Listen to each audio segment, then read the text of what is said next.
로마서 9장 4절과 5절에 보면은 이와 같은 말씀이 있죠.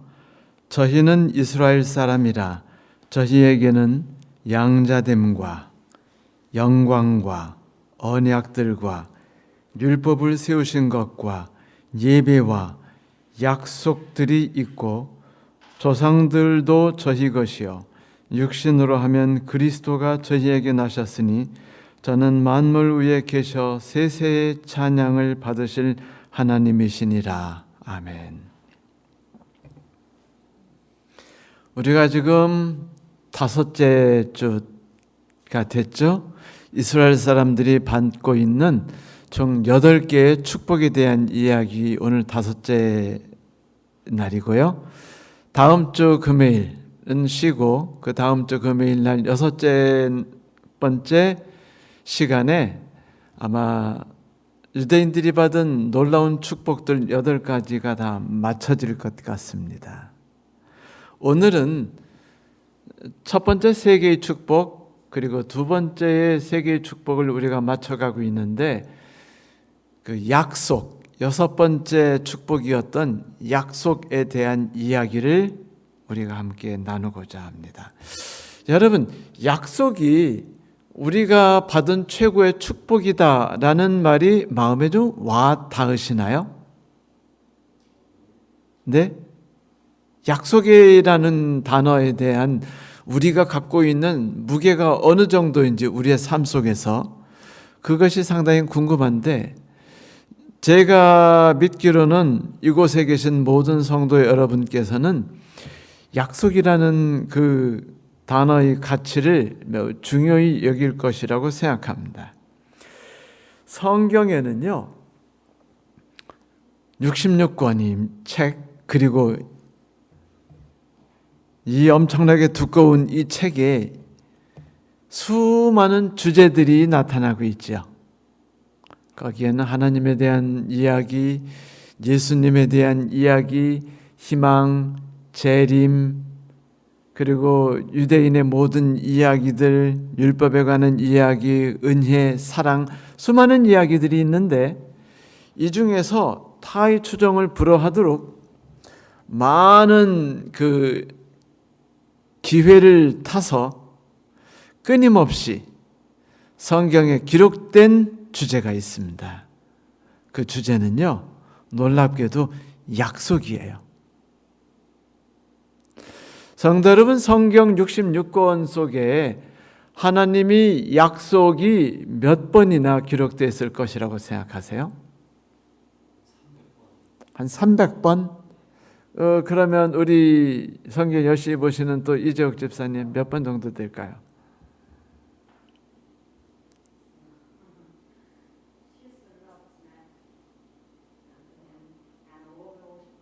한 550번? 또 어느 분께 여쭤볼까요? 무려 8,810여 번이 하나님의 약속에 대해서 기록되어 있습니다. 8,810번. 엄청나다고 제가 말씀드렸던 이유를 알겠죠? 근데 여러분, 재밌게도 그 약속의 거의 다인 7,700여 번이 어디에 기록된지 아세요? 네, 구약성경에 기록됐어요. 7,706번. 그리고 나머지 1,104번이 신약성경에 기록되어 있습니다.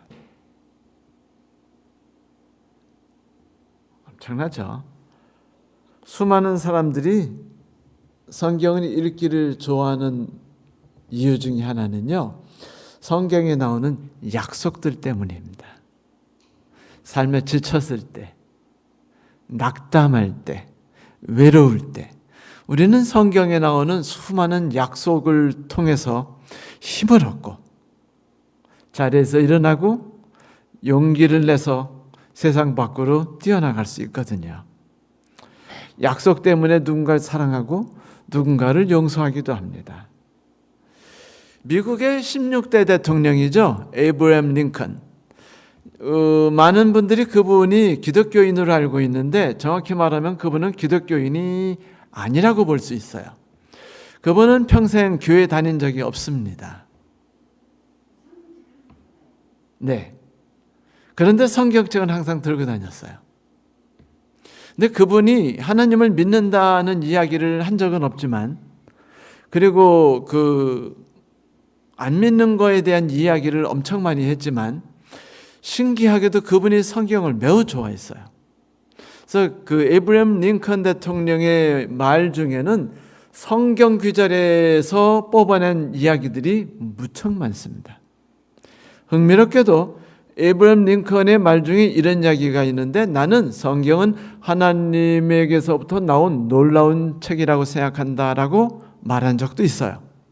그러니까 우리가 신기한 게 이분은 분명히 놀라운 무신론자거든요. 에이브러햄 링컨 대통령이 무신론자인데도 불구하고 성경을 매우 좋아했고요. 그가 자주 썼던 성경절 중에서 손에 꽉 붙잡았던 성경절이 시편 34편 4절이었습니다. 내가 여호와께 간구하매 내게 응답하시고 내 모든 두려움에서 나를 건지셨도다. 왜 이 시편을 좋아했을까요? 그것은 에이브러햄 링컨이 살았던 삶이 워낙 힘들었고 고통스러웠으며 희망이 없는 사람들이 끊임없이 그를 억눌렀기 때문이었습니다. 그러나 그는 성경에는 이 말씀을 붙잡았어요. 어쩌면 성경에 나오는 약속들이 성취되고 있었던 것을 통해서 이 말씀을 신뢰했는지도 몰라요. 그래, 아무리 지쳤지만 성경에서 말하기를 내가 간구한다면 내게 응답한다고 말하지 않았어? 라고 생각했겠죠. 실제로 에이브러햄 링컨 기념관에 가면 그분의 성경들이 있고, 최근에도요 에이브러햄 링컨의 성경책이 하나 이렇게 두께가 한 15cm, 20cm 다 되는 성경책이 발견됐어요. 그 성경책 중에 한 권이 링컨 기념관에 있는데 그 책은 많이 읽었기 때문에 좀 때가 많이 탄 책입니다. 어떤 분이 말하시기를 링컨이 읽었던 중에 가장 때가 많이 탄 거를 찾아봤더니 시편 34편 4절이더라.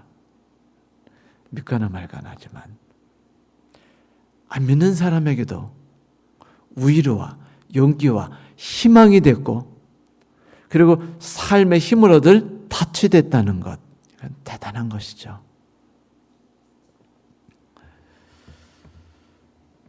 성경에는 많은 약속들이 있다고 그랬죠? 맞아요. 하나님의 지혜와 뜻을 주시겠다고 약속하셨죠? 율법대로 사는 사람들에게 건강과 그리고 가정의 행복들과 그리고 번성하는 후손을 주겠다고 약속하셨어요. 동행하겠다고 약속하셨고 보호하겠노라라고도 약속하셨으며 우리의 삶을 인도하겠다고 약속하셨죠. 모든 개인들을 위하여 직접 약속하셨고 또한 국가를 위해서도 약속하셨습니다. 그 약속이라는 것, 성도 여러분, 약속이라는 것은 한 사람이 할 수 있는 건가요? 약속하는 사람과 누가 있어야죠? 상대방이 있어야 돼요. 그래서 영어에서는 약속하마라는 말을 뭐라고 표현하는 줄 아세요? You have my word. 내가 하는 말을 네가 지금 받았어. You have my word라고 하면은 약속을 지키마라는 소리예요. I will keep my promise 이렇게 쓰지 않고요. You have my word라고 말해요. 마치 내가 지금 던진 말을 네가 지금 받았어, 가지고 있어, 이제 모든 권리는 네 것이야 라고 말하는 것처럼 하는 사람과 받는 사람에 있어서 약속은요, 지킴에 있어서 신뢰가 제일 중요합니다. 그런데 약속이 지켜지는 사회, 이 사회는 그 사회에서 사람들이 평안함을 느껴요. 불안함이 사라집니다. 그리고 장래에 대한 그 희망에 대해서 자신감을 갖게 돼요. 약속은 가정에서도 아주 큰 힘을 갖고 있습니다. 그것이 계속 피차간에 지켜지는 때 말이죠. 약속이 지켜진다는 건 받는 사람과 하는 사람들에게 큰 힘을 주는데 사실 약속을 지킨다는 게 쉽지 않아요. 첫째는 환경이 바뀌어서 약속을 지키기 어려울 때도 있고, 두 번째는요, 약속을 받는 사람이 조건들을 막 어겨가지고 화가 날 수도 있어요. 우리가 잘 아는 그 C.S. 루이스라는 소설가가 있죠. 아주 유명한 소설가입니다. C.S. 루이스 소설가는요, 친구 그 버리라고 그러는데 어릴 때부터 사귀었던 그 친구와의 약속 때문에 정말 힘든 삶을 살았다고 그의 전기에 기록해놨습니다. 1차전이 한참 1차 대전쟁이 진행됐을 때 이 친구가 아무래도 죽을 것 같았나 봐요. 그런데 사랑하는 아내와 자식 새끼, 어린 자식 새끼가 그 염려가 됐습니다. 그래서 이제 C.S. 루이스에게 부탁을 했죠. 내가 죽으면은 우리 가족 좀 네가 좀 책임져 줄래? 내가 약속할게. You have my word. 그래가지고 이제 고마워 그랬는데 친구가 죽은 거예요. 그러자 이 루이스 씨는 이 친구의 가족을 자기가 가족으로 받아들였어요. 그래서 끝없이 돌봤습니다. 근데 왜 고통이라고 말했냐고요? 그 친구의 아내가 싹수가 완전히 노란 분이었어요.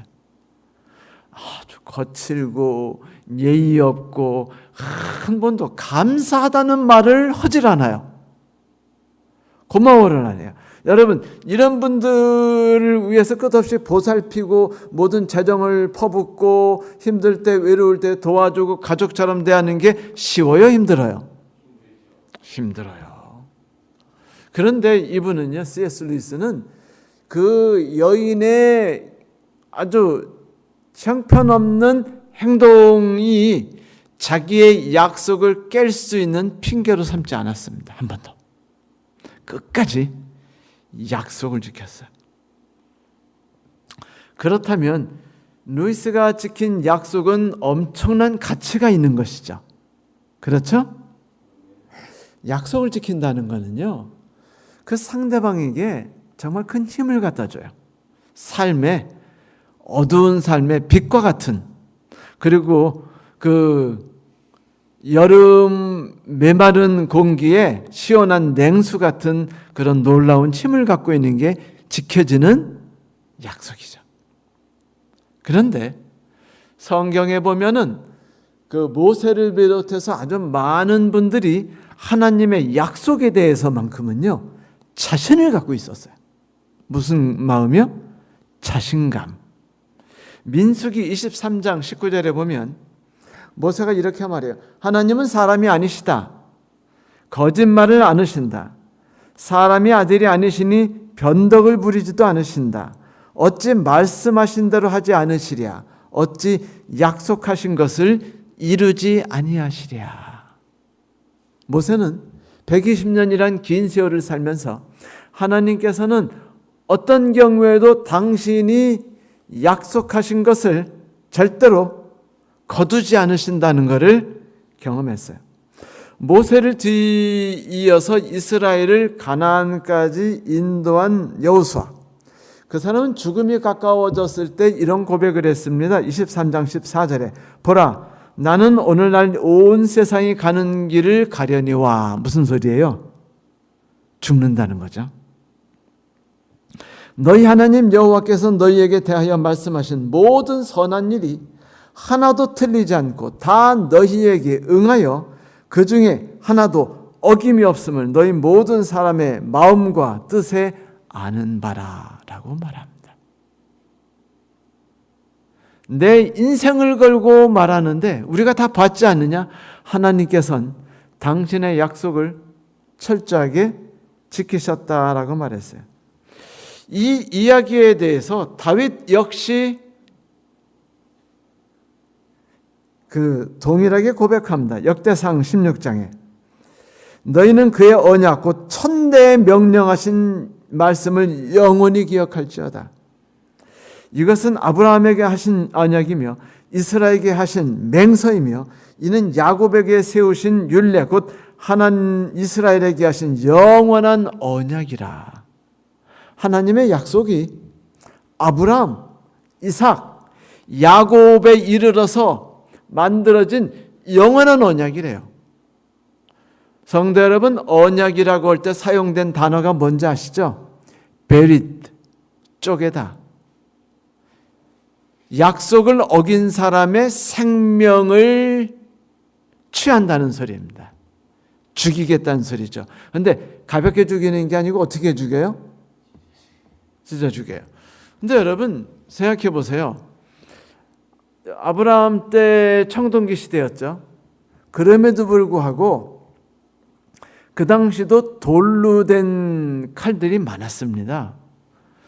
일례로 모세가 하나님의 뒤를 따르기로 했는데 모세가 실수한 게 자기 아들을 할례를 시켰어요? 안 시켰어요? 안 시켰죠. 그래서 하나님이 누구를 죽이려 하셨죠? 남편을 죽이려 하셔요. 남편을 죽이려 하실 때 십브라가 여러분 기억나세요? 뭐를 들고? 차돌을 들고 아들의 양피를 잘랐다라고 말하면 차돌 가지고 양피 가를 수 있어요? 그건 뭘 말하는 겁니까? 날카로운 돌칼로 아들의 살갗을 잘라냈다는 소리예요. 그러니까 우리가 말하는 석기시대 말하죠. 그 칼이 십브라가 썼어요. 아브라함 때 분명히 청동기 칼이 있었음에도 불구하고 모세 때 미디안 광야 쪽에서는 돌칼을 쓰는 부족도 여전히 있었다는 겁니다.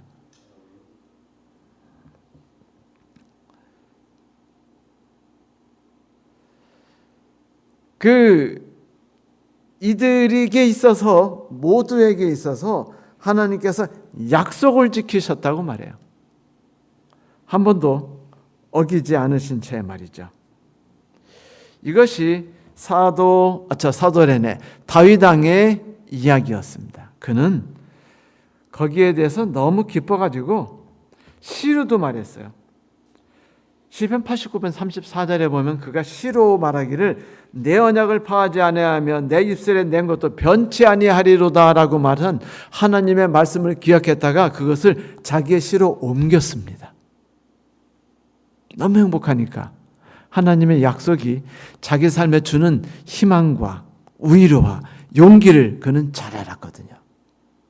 이렇게 약속이라는 것, 하나님께서 주신 약속은 정말로 한 번도 어긴 적이 없이 대대손손 넘어가면서 이스라엘 모든 사람들에게 있어서 위로와 용기이자 희망이 되었습니다.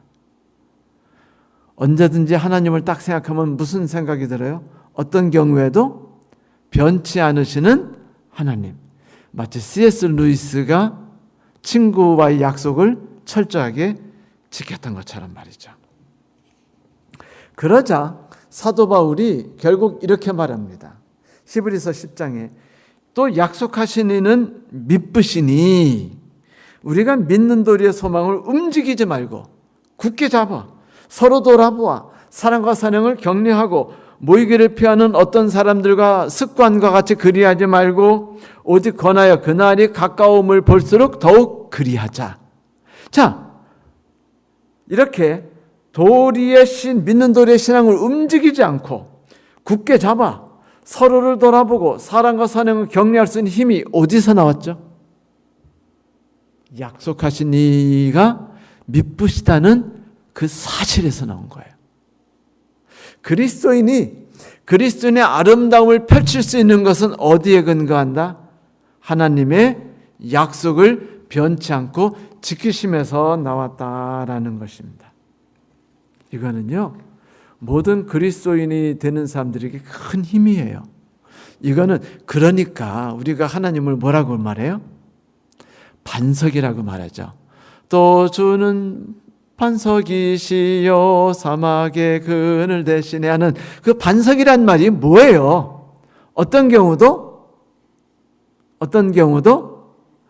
요동하지 않고 흔들리지 않고 변하지 않고 언제나 그늘이 되고 힘이 된다는 거 아니겠어요?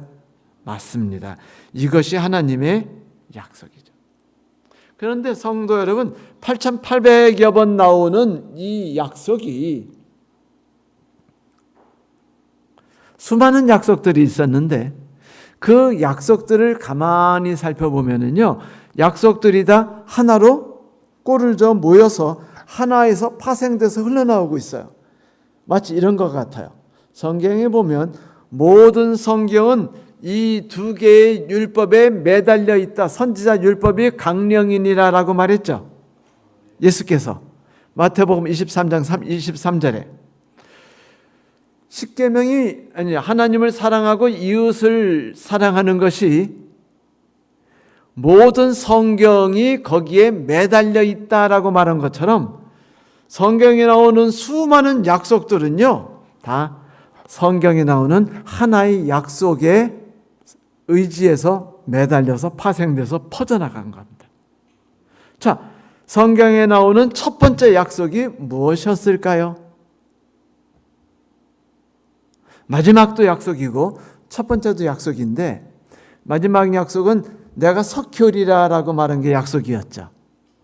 우리가 그거를 믿고 오늘도 이 추운 날 교회 나오지 않았습니까? 그렇죠? 코로나인데도 불구하고 첫 번째 약속은 어디에 어떤 것일까요?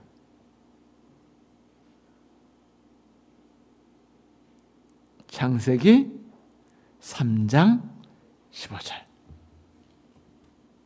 하나님께서 예수 그리스도를 약속하셨습니다. 예수 그리스도의 죽음을.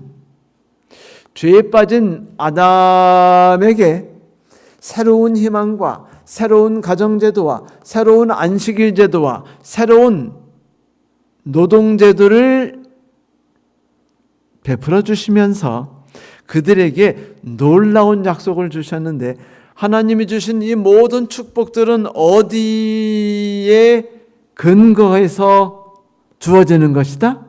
예수 그리스도의 피, 하나님의 아들이신 예수 그리스도의 피에 근거한 것이다 라고 말한 거예요. 창세기 3장 15절. 이게 하나님의 약속이었습니다. 예수 그리스도를 이 땅에 보내주시겠다. 그 약속에 힘입어서 하와는 첫째 아들을 낳자마자 얘가 바로 그 아들이 아니겠는가? 라고 말했어요.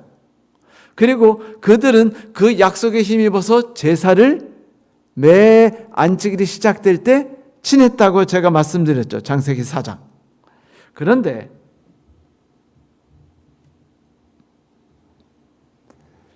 이 약속은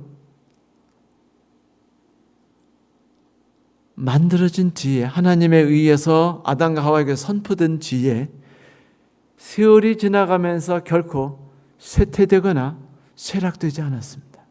변경되지 않았어요. 드디어 창세기 12장에 하나님께서 아브라함을 부르시면서 창세기 3장에 했던 약속이 구체화돼서 나타나기 시작돼요.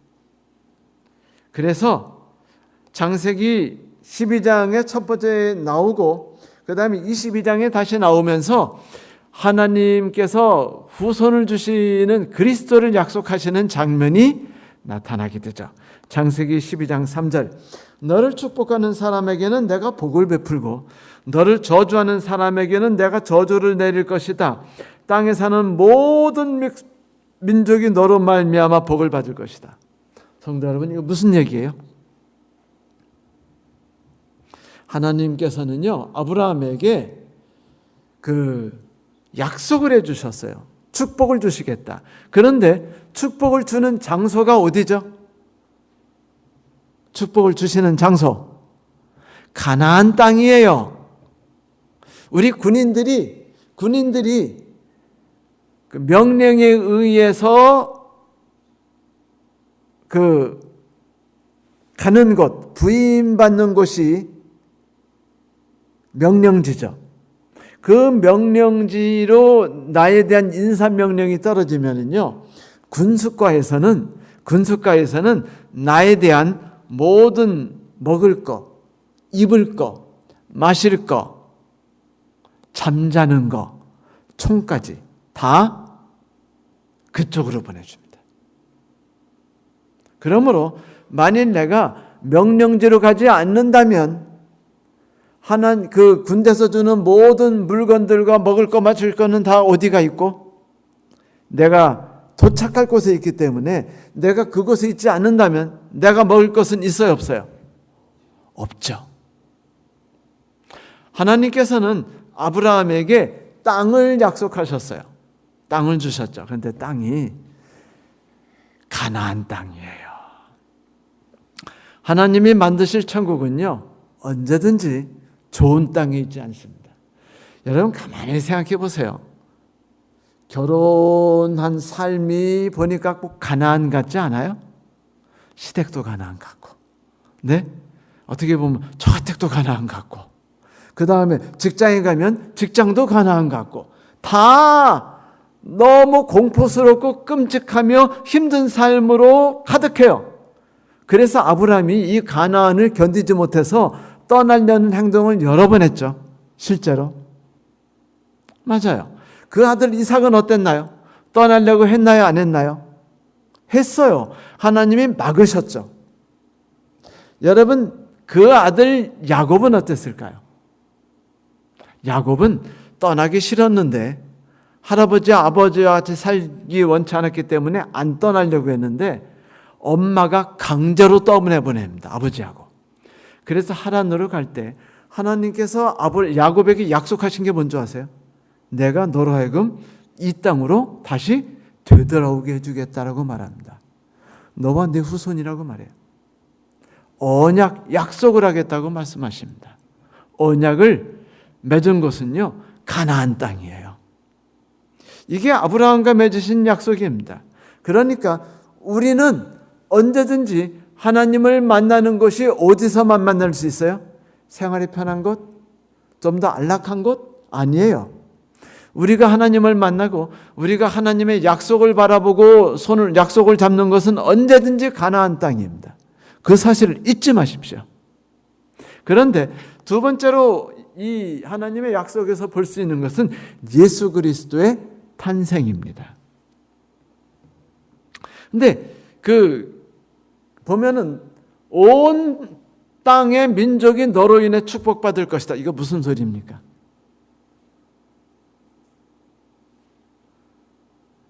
아브라함이 가나안에 들어간 순간 아브라함을 통해서 주변 사람들만이 아니라 온 땅에 사는 사람들이 축복을 받는다.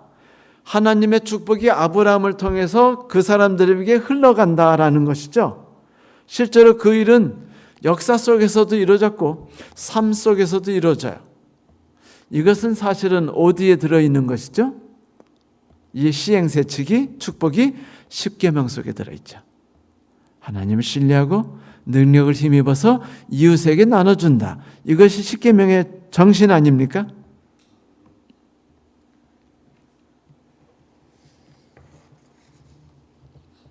하나님이 야곱에게 약속하실 때 창세기 28장이에요. 내가 너에게 약속한 것을 다 이루기까지 너를 떠나지 않겠다고 말합니다. 그리고 너를 반드시 이 땅으로 데리고 오겠다고 말씀하셔요. 그 가나안 땅. 그렇기 때문에 야곱은요, 어떤 경우에도 가나안을 떠나지 않았습니다. 기근이 7년을 더할지라도 그는 떠나지 않아요.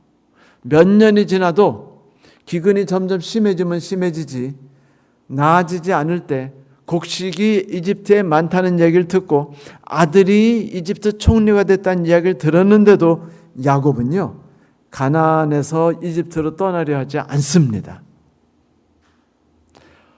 하도 안 떠나니까 하나님이 어떻게 하셨어요? 꿈에 나타나셔서 야곱아 떠나라. 네가 떠나는 건 내가 계획한 일에 포함되는 거야. 내가 이제 너로 거대한 민족을 이루어서 다시 이 땅으로 돌아오게 해줄 거야 라고 약속하십니다. 그래서 야곱이 죽게 됐을 때 자손들에게 뭐래요?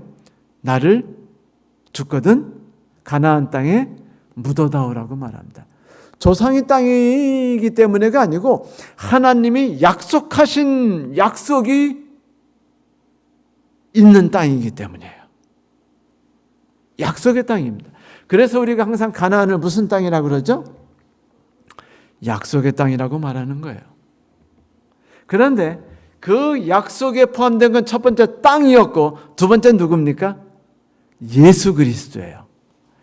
예수 그리스도를 하나님이 아브라함에게 약속하셨어요.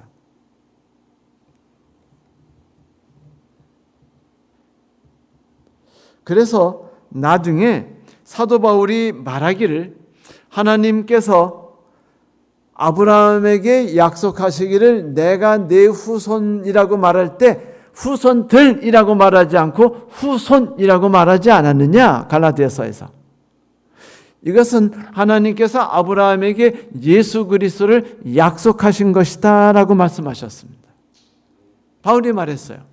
실제로 아브라함이 이제 하나님을 신뢰할 줄 알게 되었을 때 75세에 하나님 만나가지고 130세 다 돼서 그가 130인지 140이 됐을 수도 있어요. 140일 수 있는 가능성도 있네요. 그런데 그 나이 돼가지고 그가 겨우 하나님을 신뢰할 수 있게 됐어요. 하나님의 약속이 변하지 않는다는 것과 하나님이 당신을 사랑하고 언제나 보호하신다는 걸 완전하게 인정하게 됐을 때 하나님이 네가 나를 제대로 의지하고 나를 신뢰하는가 내가 마지막으로 한번 시험해 보겠다라고 생각하셔요. 그래서 시험하신 게 뭐죠? 아들을 모리아산에 가서 제사를 지내라고 합니다. 아브라함이 이삭을 모리아산으로 가서 지금 예루살렘이죠. 제사를 지낼 수 있었던 이유가 뭐죠? 하나님에 대한 신뢰였습니다. 하나님의 약속에 대한 신뢰였어요. 하나님께서 자기 아들 이삭의 씨앗으로 인해서 그리스도를 나게 하겠다고 약속하셨기 때문에 자기가 어떤 짓을 하든 아들을 제사를 죽여서 제사를 지내든 다른 더 심한 방법을 쓰든 간에 하나님께서 이 아들을 통해서 큰 민족을 이루게 하시겠다는 걸 그는 믿었어요. 오랜 경험을 통해 배웠거든요. 70여 세부터 그는 그걸 경험했거든요. 자기가 하나님을 끝없이 떠나고 하나님을 불신할 때도 언제나 하나님이 어떻게 하셨어요? 자기를 붙들어 주셨습니다. 두려울 때, 무서울 때, 세상의 모든 앞날에 대한 염려로 인해서 고통받을 때 하나님이 함께 하시는 것을 그는 보았어요. 그래서 하나님을 신뢰할 수 있었던 겁니다. 그런데 이 말은 뭘 뜻하냐면 아브라함이 하나님을 신뢰하게 되었을 때, 진정으로 신뢰하게 되었을 때 하나님이 아브라함에게 주신 약속이 무엇이냐? 예수 그리스도에 대한 약속이었습니다.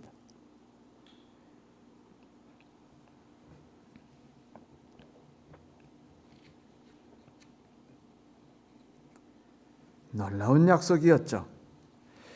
이 약속, 예수 그리스도와 가나안이라는 이 약속은요, 세대를 통해서 계속 이루어지고 하나님께서 모세 시대에 이것을 언약이라는 틀로 구체화시킵니다.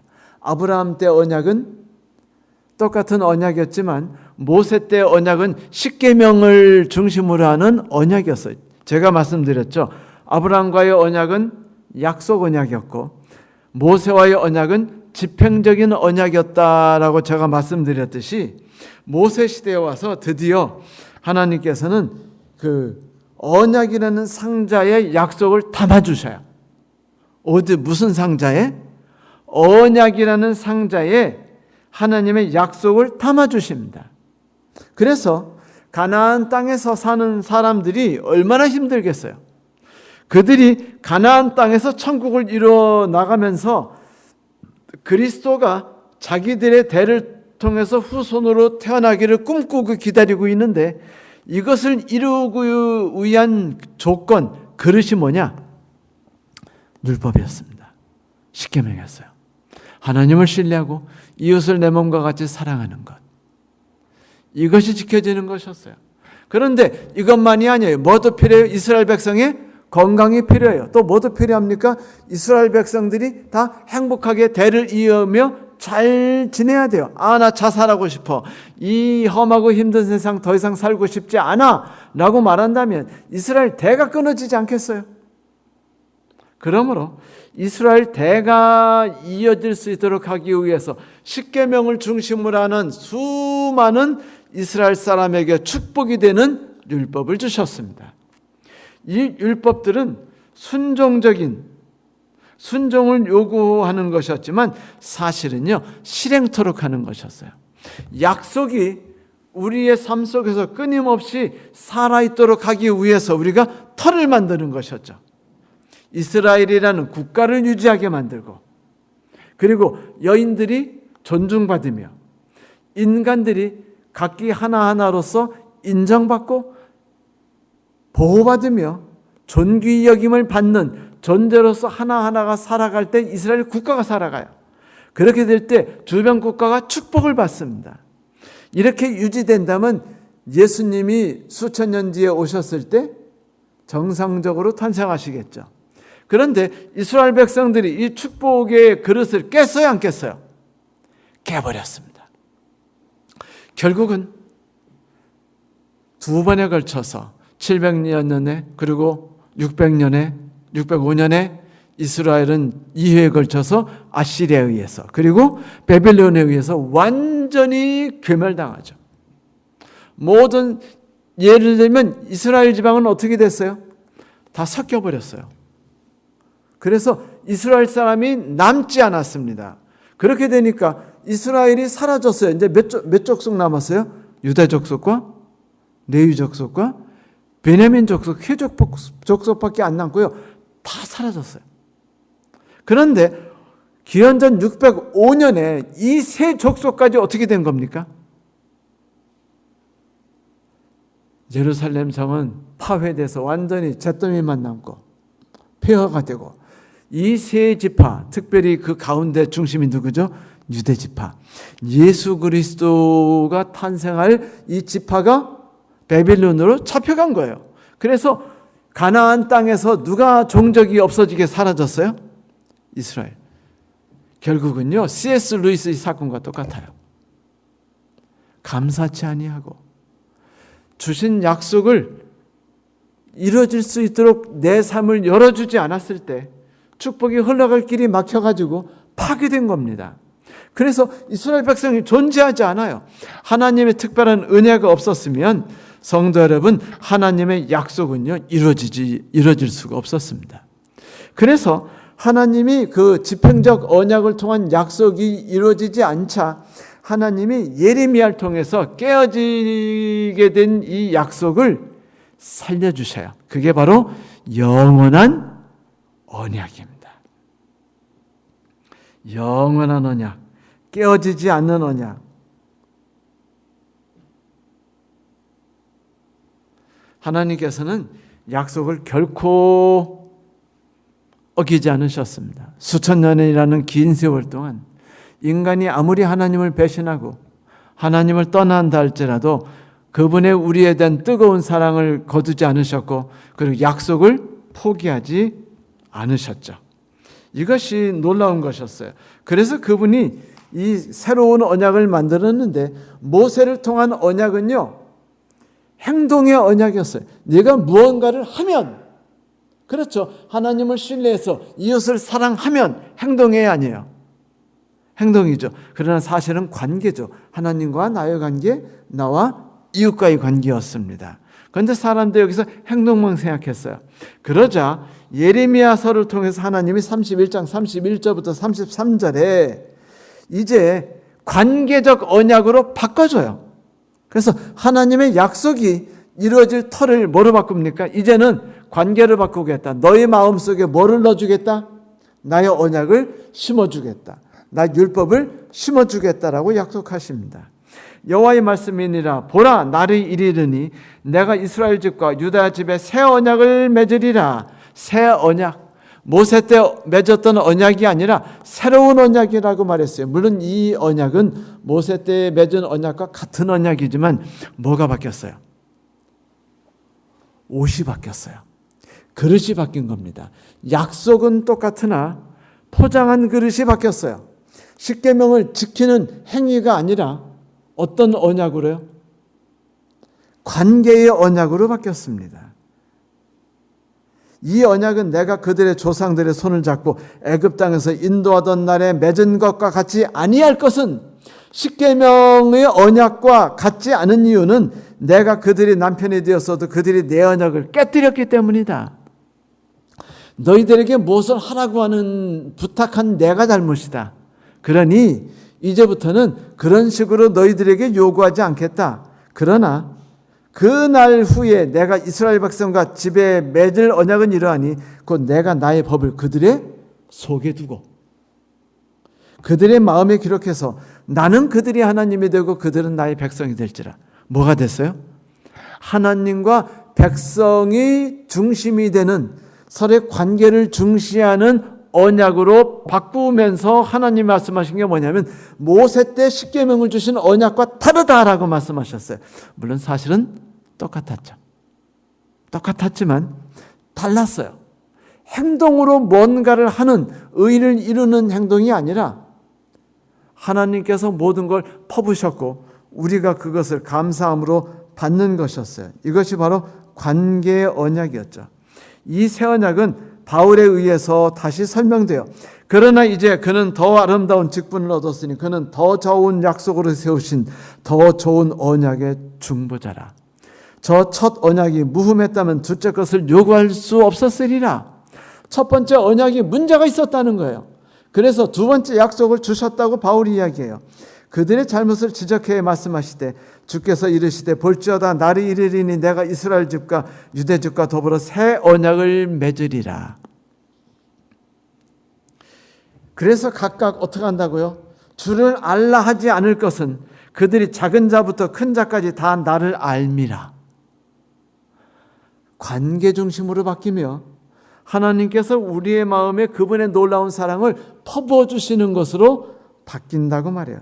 이렇게 함을 통해서요, 하나님은 당신의 이스라엘 백성을 통해서 주신 약속이 파괴되지 않고 유지되도록 하셨습니다. 물론 538년에 페르시아 사이러스 대왕을 통해서 이스라엘 백성, 유다 백성이 돌아오게 하셨죠. 레위 족속과. 그래서 그 가문을 통해서 예수 그리스도께서 탄생하도록 만드셨으니 그분은요, 당신의 약속을 놀랍게도 다 성취하신 분이셨습니다. 성도 여러분, 이런 약속이 이스라엘 백성들의 삶에 희망이 된 거예요. 축복이 된 겁니다. 영국 런던의 한 신문사가 당시 사회에 있던 100명의 유력자들에게 그 메일을 보냈어요. 만일 당신이 어떤 일로 감옥에 가게 됐을 때 단지 3권의 책만 갖고 들어가게 된다면 당신은 어떤 책을 가지고 들어가시겠습니까? 100명 중에 98명이 가져가겠다는 책이, 똑같은 책이 나왔어요. 무슨 책이었을까요? 성경이었습니다. 왜 그들은 성경을 자기가 꼭 가져갈 3권 중에 한 권으로 뽑았을까요? 그것은 성경은 우리에게 희망, 약속, 위로, 특별히 예수 그리스도에 관한 모든 약속이 성취됨에 대한 이야기들이 나오기 때문입니다. 성도 여러분, 이렇게 약속이란 것은요, 사람들에게 힘을 줍니다. 희망을 줘요. 그 족속이 유지되고 가문이 번성하기를 바라십니까? 하나님이 우리에게 주신 약속을 붙잡으십시오. 우리의 가문이, 나의 삶이 커갈 수 있어요. 그래요. 다시 말씀드린다면 성경은 뭐로 충만하다고요? 약속으로 가득한 책입니다. 창세기 22장 18절 또 내 씨로 말미암아 천하 만민이 복을 얻으리니 이는 네가 나의 말을 준행하였음이니라 하였다 하라. 여기에 나왔던 내 씨가 예수 그리스도였어요. 아브라함에게 약속하신 가나안 땅에 대한 약속과 예수 그리스도의 약속. 그래요. 성경은 오직 누구에 대한 약속입니까? 사람, 하나님, 예수 그리스도에 대한 약속이었습니다. 여러분, 우리는요 그 약속을 힘입어서 지금까지 살고 있어요.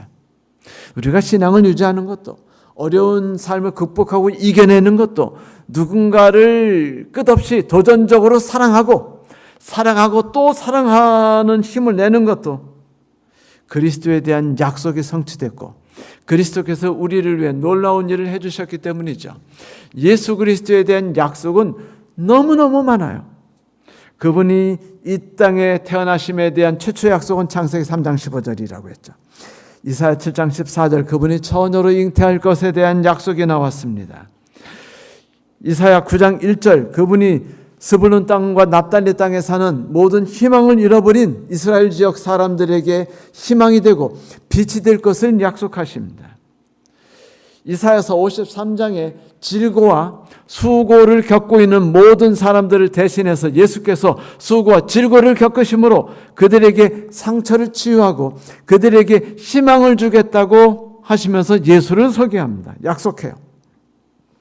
그분이 하시는 일은 소경의 눈이 밝고 기머거리의 눈이 열리고 저는 자는 사슴같이 뛰고 벙어리 혀가 노래하고 광야에서 물이 솟고 사막에서 시냇물이 흐르는 것처럼 우리의 삶이 그렇게 될 것을 성경이 약속합니다. 그것이 예수 그리스도에 의해서라고 약속했어요. 이사야 35장 그리고 마태복음 11장 예수께서 말씀하십니다. 이 모든 예언이 나를 통해서 어떻게 됐다? 성취되어졌다. 그렇습니다. 성경의 약속에 대한 성취는요 수없이 나타나 있어요. 그 모든 약속들은 다 이루어졌습니다. 이제 하나님께서 이스라엘 백성들에게 주셨던 약속에 더해서 하나의 약속을 우리에게 얹어주셨죠. 여러분 그 약속이 뭔지 아세요? 이 모든 일을 이루어주신 예수 그리스도께서 어떻게 하시겠다? 지금 우리와의 약속을 이루시기 위해서 하늘에 가셨는데 다시 와서 그 약속을 거두시기 위해서 다시 이 땅에 내려오실 것이다. 그 약속만 읽어드리고 오늘 말씀을 마치죠. 계시록 21장 7절 이기는 사람은 이것들을 상속받을 것이다. 나는 그의 하나님이 되고 그는 내 자녀가 될 것이다 라고 약속하셨어요. 그리고 22장 20절에 하나님이 이렇게 약속하셨습니다. 이 모든 글을 증언하신 분이 이렇게 말씀하셨다. 그런다. 내가 곧 가겠다. 여기에 대한 모든 그리스도인의 반응은 어때야죠? 아브라함이 담담하게 아들 이삭을 데리고 예루살렘으로 갔던 것처럼 모든 그리스도인은요 자신의 삶을 가지고 예루살렘으로 가야 됩니다. 이삭을 데리고 간 것처럼 가세요. 그는 이렇게 말했습니다. 아멘 주 예수여 어서 오시옵소서. 여러분 약속 때문에 희망이 있다고 말씀드렸죠. 우리도 예수 그리스도를 통해서 주신 모든 약속이 2000년 전 예수 그리스도를 통해서 성취되었고 그것을 통해 이 모든 세상이 희망으로 환하게 덮인 것처럼 이제 그분이 새로 주신 약속으로 우리가 새로운 삶을 살아가게 되기를 간절히 소망합니다.